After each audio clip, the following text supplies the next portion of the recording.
Speaking of time, it is time for Week 9 starts and sits with Michael F. Florio. We start, as always, with the quarterbacks, and it's been a theme here on Fantasy Live. Quarterbacks to start over Patrick Mahomes, but just one question. Do we start Patrick Mahomes? After this buildup, I'm so tempted to say sit Patrick Mahomes, but I have to tell you to start him because it is the right decision in fantasy football this week. Not only is Mahomes coming off of his best fantasy game of this season, but the Bucs have allowed the most fantasy points per game to quarterbacks, the third most passing yards and touchdowns. They have allowed a ton of really big fantasy games to opposing quarterbacks. So my question would be, if you have Patrick Mahomes on your roster and you are not starting him this week, why is he still on your roster? Trade him, do whatever you gotta, because this is the best matchup for a quarterback. All right, so Mahomes in the starting lineup. Somebody drops out of the starting lineup then. Is there a top quarterback that we got on the bench? What do you call Jared Goff? I almost blew the joke right there.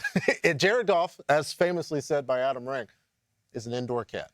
In Week 9, somehow, Jared Goff is playing his first outdoor game. No! So I think you can go away and get him out of your lineup. Since joining the Lions, and in the last 2 years since they have been a really good powerhouse offense, he has averaged 13 fantasy points per game outdoors and 18 plus indoors, and specifically in Lambeau Field. In 3 games as a Lion, 227 passing yards per game, 3 touchdowns in those 3 games with 2 interceptions. Plus, the Packers have allowed the 8th fewest fantasy points to quarterbacks and have not allowed a top 8 quarterback this season. And then I think on Thursday night, you could sit CJ Stroud. He's averaged just 13 fantasy points per game without Nico Collins this season. That drops to 9 per game in the last 2 weeks. And now he has no Stephon Diggs. He has 1 touchdown pass or fewer in 3 of his last 4 games. And the Jets, you might have heard that they have a pretty good secondary. 6th fewest fantasy points per game allowed to quarterbacks, 6 touchdowns in 8 games this season. So yeah, I would try to get CJ Stroud on my bench on Thursday.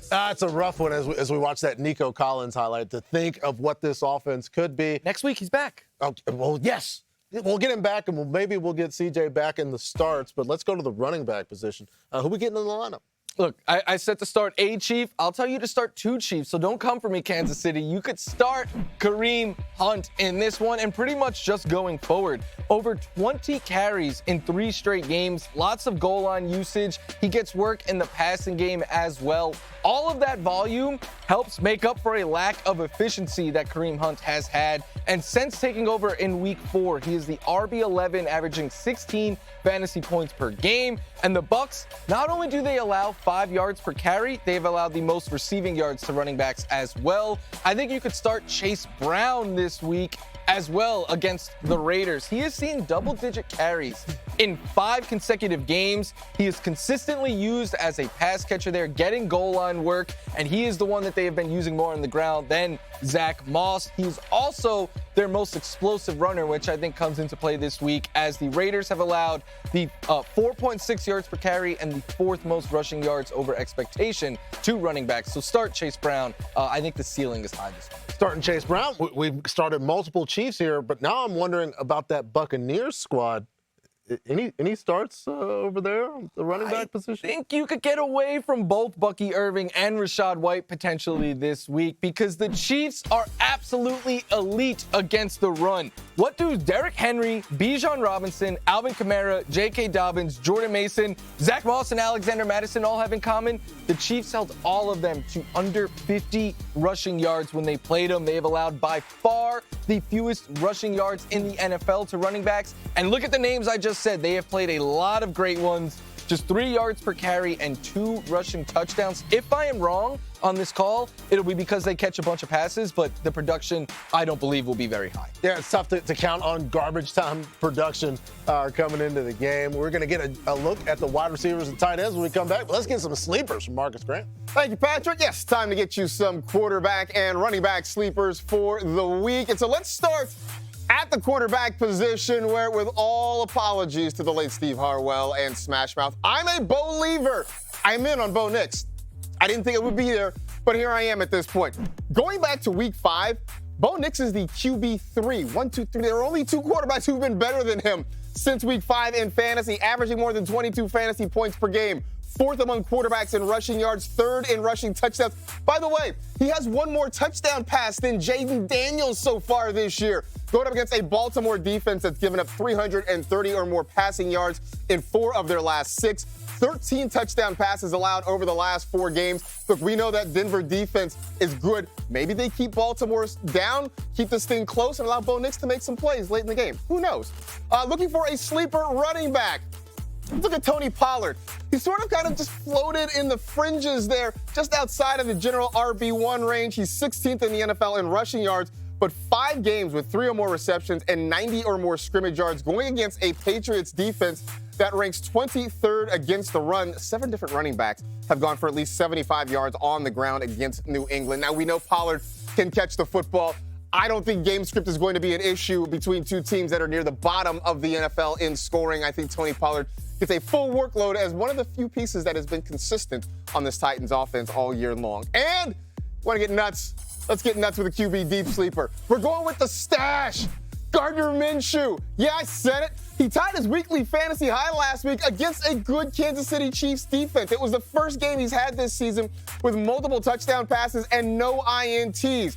4 different quarterbacks against the Bengals this year have had multiple touchdown passes in a game. And look, the Raiders are going to give up some points to this Bengals offense.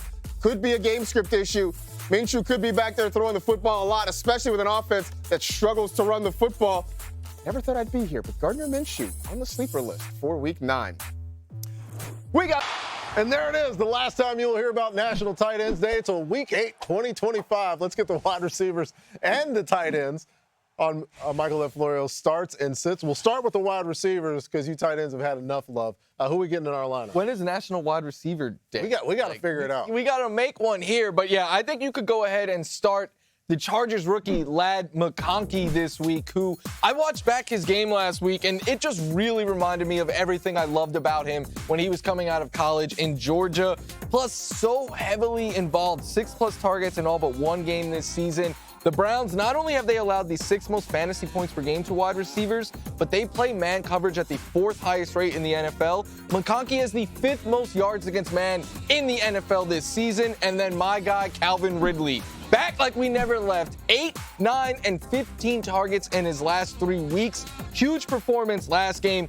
And now he gets the Patriots, who are top 10 in fantasy points per game allowed to wide receivers. They've allowed the 3rd most yards on deep passes, 9th most on passes to out wide receivers. So the ceiling is very high, and now his schedule opens up in a big way, so he could have a really big second half of the season. All right, let's talk tight ends, including a tight end that was not featured in the national tight end. Oh, excuse me. No, I got too excited. We need some sits at wide receiver. Yeah, and one that plays with your favorite player in the NFL. I apologize for this, but I think you could sit Zay Flowers this week because Broncos defense. Look, I know Zay Flowers is balling out as of late, but the Broncos have allowed the 8th fewest yards to receivers and have shut down big names like Mike Evans, Garrett Wilson, DK Metcalf, and George Pickens. Flowers runs about 2/3 of his routes out wide, which means he could see a lot of Patrick Surtain. He hasn't scored a touchdown in 6 straight, and now there might be more target competition with Deontay Johnson. So not a must sit, but if you could get away, I would. That's why I was trying to get away to the tight ends. I didn't want to get the bad news about Zay Flowers. Fortunately, the Ravens are playing a good team, which means they will play well, except when they play one of the worst teams in the NFL. Let's go to the tight ends. What are we doing? Look, this one is for me. Because for years, people were like, are you really telling me to start Kyle Pitts still? And now people are like, are you really telling me to start Kyle Pitts still? But for completely different reasons. It's because Kyle Pitts has broken out before our very eyes this season. It is funny what playing with a good quarterback can do for a player. 65 or more yards in 4 straight games, double-digit fantasy points in 5 of 8, and as of late, more volume and more fantasy production. Now he gets the Cowboys, who have allowed 4 touchdowns to tight ends in their last 3 games. I have waited a very long time to say this. The breakout is here, and Kyle Pitts is a must-start option moving forward. And then Cade Otton. You might have heard, he's been playing great as of late. 10 targets in 2 straight games with 18 and 29 fantasy points in those 2. He has already shown, even before the last 2 weeks, to have a safe floor. But now he has shown us the upside and is a must-start option, especially considering the Chiefs have allowed the 2nd most yards and most fantasy points to the tight end position this season. Yeah, and it's a trend. It started early, and it's just kept up. the Kansas City Chiefs against these tight ends. Let's go to a tight end that we're not playing, though. Look, you've waited 8 weeks. You've gone 8 weeks without TJ Hawkinson already. What's one more? And that is my logic, right? Like, you have a plan in place already, but it's not just that. Hawkinson did not have surgery on his knee until January 29th, which means he hit that very important 9-month mark from surgery yesterday. So will he be limited? Will he have to shake off rust? Will it take some time for him to regain trust in that knee? I always have questions like this when players come back from a severe injury. So because of that, typically in games like this, you're hoping for a touchdown or a long play. He can do that, but you've gone this far without him. What's one more week? I would be patient and play it safe here with TJ Hawkinson. Utilize the plan that you have made the entire season. I agree with that particular sit. If we're sitting, folks, it means we might need to go get some. Let's get some sleepers. Let's do some sleepers indeed. We have some rounds of pass catchers for you. We're going to start in Indianapolis with a guy who maybe is not a sleeper because it feels like everybody is on him, but it's Josh Downs. Hey, Joe Flacco is here. He's going to be the quarterback for the foreseeable future. We can talk about the ramifications of all of that, and that's for another time. I'm here to tell you that Joe Flacco is going to elevate Josh Downs, who is already doing things. Had 9 or more targets in 4 of his last 5 games. Going against a Vikings defense that has allowed at least one top 20 fantasy receiver in 6 straight games. A lot of that damage being done on short or intermediate routes. Josh Downs, 60% of his targets within 9 yards of the line of scrimmage. Now looking for a tight end sleeper, and I guess I'm not just here to validate everything Michael F. Florio says, because I think you can take a chance on TJ Hawkinson this week. Let's just run that same tape we just ran moments ago with TJ Hawkinson. Yeah, I get it. You probably do have a plan, but you know what? TJ Hawkinson last year was elite at the tight end position. 13 games with at least 6 targets, 12 games with at least 5 catches, 13 with at least 50 receiving yards, and going against the Colts, 4 tight ends have finished top 12 versus Indianapolis in the last 6 weeks. I know he's got a new quarterback from last year, but I do think they're going to get him back in. Look, maybe he's on a limited snap count, but I think when he's on the field, you're going to see a lot of targets go in his direction. I think it's worth taking the shot, especially, look, maybe you got George Kittle on a bye. Maybe this is the time to get TJ Hawkinson in your lineup. And a deep sleeper. You heard Patrick earlier mention Jalen Coker. Well, what about Xavier Legette down there as well?